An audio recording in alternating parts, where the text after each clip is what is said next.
नाशिक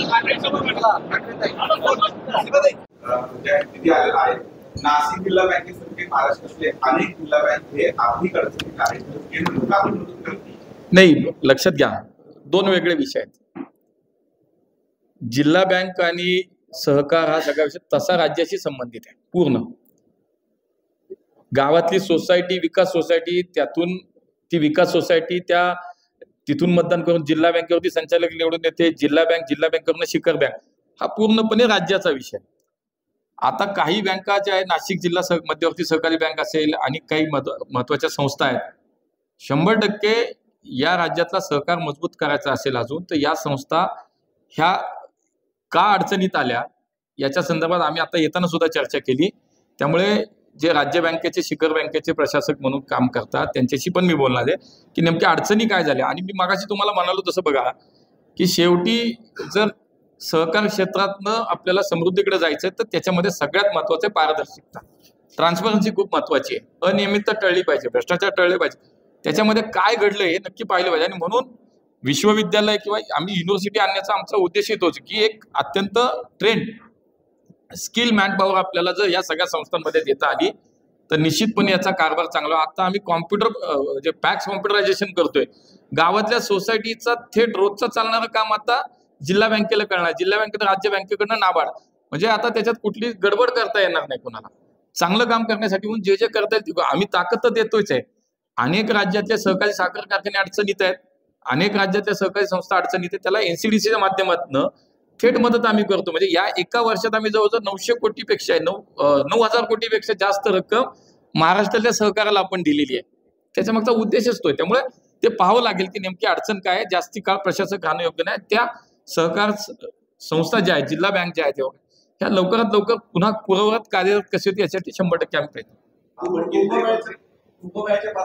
नाशिक विमानतळाचा विकास आपल्या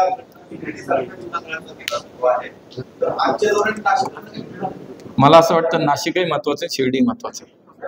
तर सांगतो ना मला याच्यावरती, तर नाशिककर भाग्यवान आहेत की कुंभमेळा परत आता 2 वर्षांनी नाशिकमध्ये होतोय. तुम्ही भाग्यवानाच आहे. त्यामुळे आज विमानतळाची खरं तर इथं यायला उशीर झाला म्हणून ती बैठक स्किप केली. हेतून मी तिथेच जाणार आहे. त्यामुळे 2 वर्षानंतर होणारा आपला जो काही कुंभमेळा आहे, शिवाय त्याच्या अगोदर सुद्धा नाशिकची कनेक्टिव्हिटी ही अजून कशी वाढवता येईल याच्यामध्ये निश्चितपणे आजच्या बैठकीत आढावा घेतला जाणार आहे. आणि इथं येणाऱ्या प्रत्येक माणसाला चांगली सुविधा कशी मिळेल, जसं प्रयागराजला आपण पाहिलं असेल की प्रयागराजला सुद्धा आम्ही केवळ 18 महिन्यामध्ये एक नवीन टर्मिनल उभं केलं आत्ता, आणि इतकी चांगली विमानसेवा आपल्याला त्या निमित्तानं प्रयागराजला महाकुंभमेळ्याला देता आली. शेवटी आज नाशिकमध्ये आपल्या राज्यामध्ये कुंभमेळा होतोय. त्यामुळे माननीय मुख्यमंत्र्यांनी सुद्धा मला सांगितलं की आपण तिथं जाताय तर ते काही झालं तर एक आपल्याला पुढच्या 2 वर्षाच्या या संदर्भामध्ये नाशिक विमानतळ, तिथली तयारी आणि पुढच्या काळातले आपल्याला काय करावं लागेल याचा एक आढावा आणि आज आम्ही घेणार.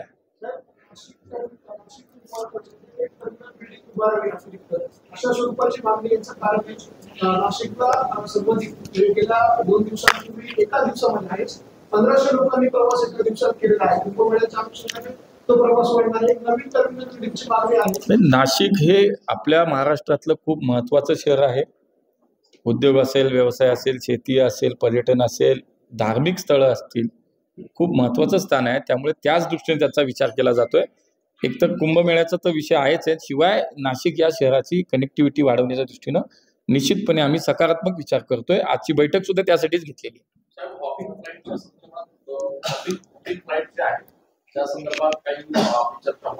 आज बैठक आहे. आज मला काय असेल त्याचं प्रेझेंटेशन पण होईल, ब्रीफिंग होणार आहे, त्याच्यावर बोलतोय.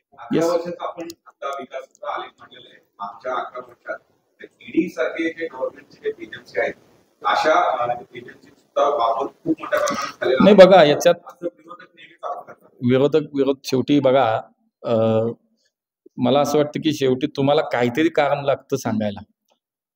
मुळात पहिलं तर यांना जनतेनं इतकं वर्ष काम करून सुद्धा नाकारलं, तर तुम्हाला जनतेनं नाकारल्यानंतर एक तर तुम्ही त्या मनस्थितीतच आहात. ह्या स्वायत्त संस्था आहेत, याची काही संबंध नाही सरकारचा. आणि मला असं वाटतं की शेवटी विरोधकांनी आरोप करण्यापेक्षा आपण क्लिअर आहोत. आपल्याला काहीच अडचण नसेल तर सामोरं द्यायला काय हरकत आहे. त्यात असं काही नाही ना. नसेल तर तुम्ही निर्दोष सुटाल. ते म्हणतात ना, ते तसं आहे की म्हण आहे मराठीत, आता जाऊ देते की त्याचा भीती कशाला वाटली पाहिजे आपल्याला? तुम्ही आहे तर सांग बरोबर, त्याच्यात असा विचार करण्याची काय गरज नाही. पाठवू द्या, चला असा विचार करून पाठवलं. तुम्ही जर काहीच केलेलं नसेल तर तुम्ही घाबरायचं काय कारण आहे? मला वाटतं हा काही त्याच्यातला बचाव होऊ शकत नाही, किंवा हे काही असा दावा होऊ शकत नाही की बाबा याच्यामुळे आम्हाला काही, असं काहीच नाही. मला असं वाटतं स्वतंत्र स्वायत्त संस्था आहेत, त्यांच्या पद्धतीनं त्यांचे अधिकार आहेत, ते चौकशी करत असतात. केंद्र सरकार आणि राज्य सरकारने इथेनॉल निर्मितीचा निर्णय घेतलाय.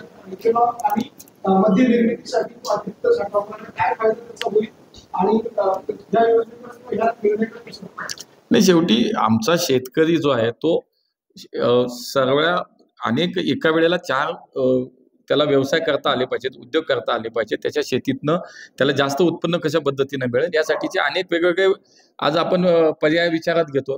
त्यातला हा एक विषय आहे की त्याच्या मागे उद्देशच तो आहे की आमच्या शेतकऱ्याला जे त्याचं उत्पन्न आहे, जे त्याचं पीक आहे, त्याच्यावरती जास्तीत जास्त वेगवेगळे प्रयोग करून त्याला जास्त उत्पन्न कसं वाढवता येईल, त्याला सदन कसं करता येईल, याच्यासाठीच तो विचार. शेवट निवडणुकीच्या प्रभाग रचनेच्या सूचना राज्य सरकारकडून आलेल्या आहेत. निवडणुकीची तयारी सुरू आहे. पुणे महानगरपालिका भाजपला अमरावतीमध्ये लढवायला आवडेल की एकटाच बळावर? नाही, नुसतं पुणेच नाही, आमच्या नेत्यांनी अगोदरही सांगितलं, माननीय मुख्यमंत्र्यांनी सुद्धा सांगितलं की आम्ही महायुतीमध्ये लोकसभा असेल, विधानसभा असेल, आम्ही महायुतीमध्ये लढलो. आम्हाला महानगरपालिका सुद्धा ही महायुतीमध्येच आम्ही लढणार आहोत. काही ठिकाणी काही स्थानिक पातळीवर सुद्धा निर्णय घ्यायची जर वेळ आली तर काही वेळेला स्थानिक पातळीवर पण निर्णय घेतले जातील, पण आता तरी आम्ही महायुतीमध्ये सगळ्या महापालिका जिल्हा परिषद लढणार आहोत. विमान कंपनीची मनमानी कारभार सुरू असतो. आता विमान कंपनीची 50-50 सारखे काही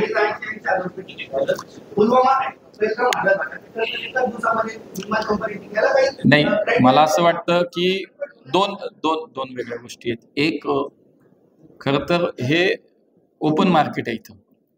इथे जागतिक स्तरावर सुद्धा ओपन मार्केट आहे. पण ज्या ज्या वेळेला असे काही प्रसंग झाले, प्रयागराजचे तुम्ही मला वाटतं सविस्तर माहिती पण घ्या की प्रयागराजला असं काही वेळेला आपल्याला पाहायला मिळालं, पण नंतर आम्ही ते कंट्रोलमध्ये आणलं, चुकीचं काही होऊ दिलं. पहलगामच्या विषयात अजिबात असं काही झालं नाही. मला असं वाटतं की शेवटी सोशल मीडिया आणि याच्यावरती जे वाढत फॉरवर्ड खूप काय काय होत असतं, मला असं वाटतं त्याच्या खोलात जायला पाहिजे अशा विषयात. पहलगामच्या विषयात मी तुम्हाला सांगतो की 100% आमची मिनिस्ट्री 24/7 त्याच्यामध्ये आम्ही काम करत होतो. महाराष्ट्रातले जवळजवळ 1000 लोक आपण महाराष्ट्र शासनाच्या माध्यमातून फुकट, म्हणजे कुठलेही पैसे न घेता त्यांना महाराष्ट्रात आणलं. मुंबई, पुणे, नाशिक, नागपूर याच्यामध्ये कुठल्याही अशा काळात तर कोणीच केलं नाही, आणि केलं असेल तर ते मला असं वाटतं की त्याला कोणी सोडणार पण नाही. पण तसं झालंच नाही. मी तुम्हाला सांगतो, पहलगामच्या विषयात तर अजिबात नाही झालं. आमचं पूर्ण लक्ष होतं, पूर्ण मॉनिटरिंग DGCAच्या माध्यमातून, याच्या माध्यमातून आम्ही करत होतो. झालं ना आता पूर्ण 2 वर्ष नाशिकसाठी पूर्ण वेळ आता प्लॅनिंग आहे तुमचा, काळजी घेऊ नका. एअरपोर्ट हँडलिंगसाठी तुम्ही काही स्थानिक जे आहेत म्हणजे भारतातल्या कंपनीला प्राधान्य देणार का? कारण की तुर्कीसारख्या कंपनीला करण्यात आलं, त्यांनी पाकिस्तानला जो आहे तो सपोर्ट केला. ताबडतोब निर्णय घेतला आपण. सेलिबी नावाच्या कंपनीला ताबडतोब त्यांच्याकडनं काम काढून घेतलं, ज्यांचा बेस तुर्की होता, ज्यांनी खुले आपल्या दुश्मनांना साथ दिली. तो निर्णय एका दिवसात, काही तासात झाला बघा, तुम्हाला सांगतो. त्यामुळे शेवटी आता अशा वेळेला ही एक शेवटी प्रक्रिया आहे, हा प्रक्रियेचा पार्ट आहे. त्याच्यामध्ये जे येतील, जे त्याच्यामध्ये प्रक्रियेचा पार्ट प्रोसिजर पूर्ण करतील, त्याला मिळेल.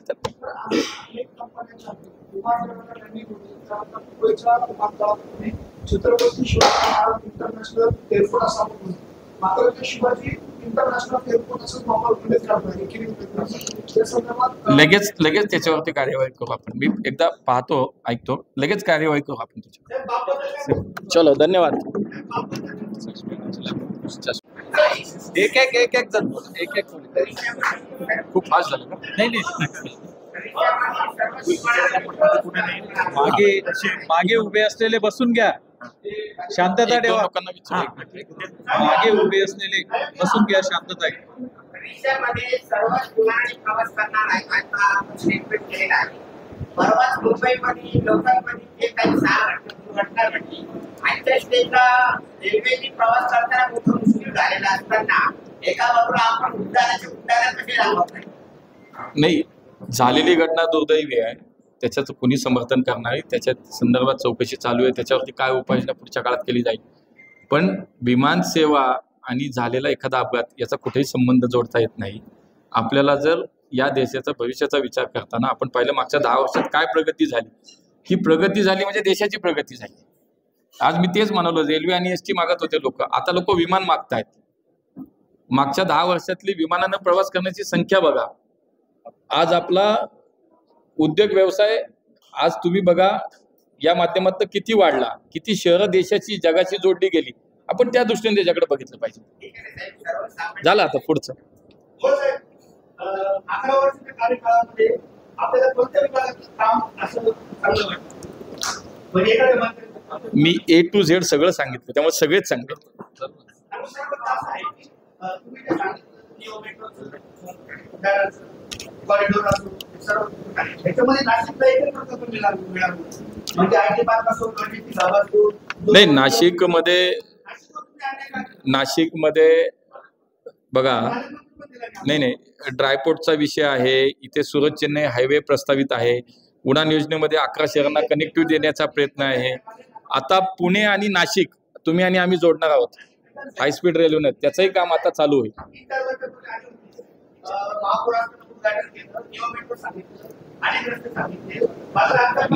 मान्य मुख्यमंत्र्यांनी सुद्धा नाशिकच्या विषयात मान्य मुख्यमंत्र्यांनी सुद्धा नियो मेट्रोच्या प्रकल्पाच्या बाबतीत मला असं वाटतं अनेक वेळा तेही बोललेले आहेत आणि 100% त्यांच्याही कल्पनेमध्ये संकल्पनेत नियो मेट्रोचा पर्याय या शहराच्या वाहतुकीसाठी आहे.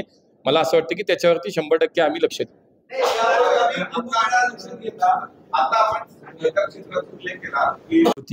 ती अपेक्षापूर्ती होती, ते विश्वासार्थ ठरवण्याचं काम मोदी सरकारने 10 वर्षात केलं आणि म्हणून तिसऱ्यांदा या देशामध्ये मोदीजींना भाजपला NDAला पुन्हा एकदा सरकार स्थापन करण्याची संधी या देशवासियांनी दिली. आणि म्हणून मागच्या 1 वर्षाच्या काळामध्ये PM आवास योजनेच्या माध्यमातून 3 कोटी अधिक घरांची योजना या ठिकाणी निर्माण केली जाणारची घोषणा झाली. 12 लाख रुपयेपर्यंतच्या उत्पन्नावरती आता इन्कम टॅक्स शून्य झाला. PM ग्राम सडक योजनेच्या अंतर्गत 70,000 कोटीची तरतूद करण्यात आली. शेतकऱ्यांच्या कल्याणासाठी 7 नवीन वेगवेगळ्या योजना आणल्या, त्यासाठी 14,000 कोटीची तरतूद करण्यात आली. नैसर्गिक शेतीच्या प्रोत्साहनासाठी जवळजवळ 7 लाख हेक्टर जमीन नैसर्गिक शेतीसाठी आज या ठिकाणी जाहीर करण्यात आली. महाराष्ट्रातल्या नवीन आपलं वाढवण बंदराची निर्मिती 76,000 कोटीची गुंतवणूक त्याच्यामध्ये आता केली जाणार आहे. 25 नवीन रेल्वे प्रोजेक्ट या देशामध्ये जाहीर करण्यात आले, ज्याची किंमत 90,000 कोटीची आहे. 15 नवीन रस्ते प्रकल्प ज्याच्यामध्ये 95,000 कोटीची या ठिकाणी निर्मिती आता केली जाणार आहे. आणि म्हणून मला असं वाटतं की मागच्या 11 वर्षाचं हे जे काम आहे, जितकं सांगेल तेवढं कमी आहे. मला समजतं की मी ते थोडक्यातच सांगितलं पाहिजे आणि त्यामुळे अधिक याच्यामध्ये न बोलता मागच्या 11 वर्षातला कामाचा आढावा हा थोडक्यात आपल्यासमोर ठेवायचा होता.